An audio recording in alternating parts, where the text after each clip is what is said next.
шалыны жөөктө өстүргөндө бул жерде артыкчылыктарынан негизги артыкчылыгы экологиялык жактан биринчи көмүр кычкыл газы метанды бөлүп чыгарган азайган менен, экинчиси бул сугарылуучу суунун үнөмдөлүшү. Жөнөкөй берки дыйкандар өстүргөн сууну камап өстүргөндө 50 000 куб суу кетет 1 гектарга. А мындай кылып туруп жөөктө шалыны жөөктө өстүргөндө гектарына 20 000 куб суу талап болот. 3 эсеге жакын суу үнөмдөлөт, аз колдонулат. Негизги артыкчылыктары сууда жана ошол метан газынын аз бөлүнүп чыгышында. Бул кадамжайдын шартында дагы экинчи эгин кылып туруп өстүрсө болот. Жөөктө бышырса болот. 100-120 күндө бул жөөктөгү шалы экинчи эгин катары же болбосо экинчи түшүм алышка дагы өтө жакшы шарттарды түзөт.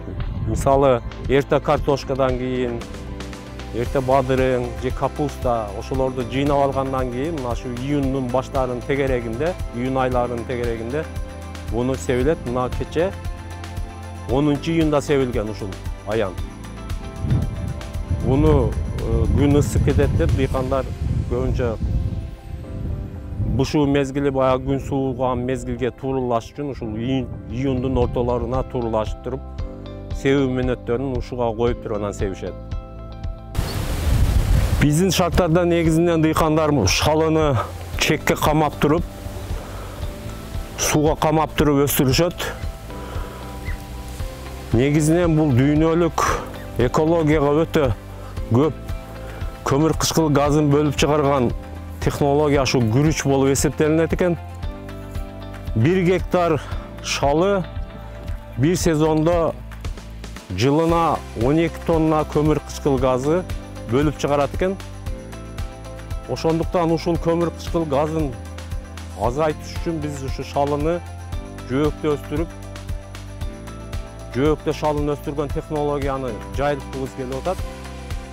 Ал жерде жөнөкөй жөөктө өстүрө турган болсоң, гектарына 1 жылда 4 тоннага жакын көмүр кычкыл газы бөлүнүп чыгарылат.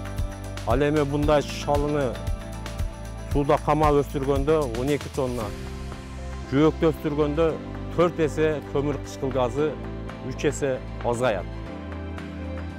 Негизинен мунун метагенез деген процесс жүрөт. Суу менен камалганда ошол топурактын ичинде калган бактериялар, бүт метагенез процессинин негизинде метанды бөлүп чыгарылат. Метан газы чирүүнүн негизинде ошол асманга, абага, атмосферага көтөрүлөт. Экологиянын стандарты болуп көмүр кычкыл газы бирдиги болуп саналат.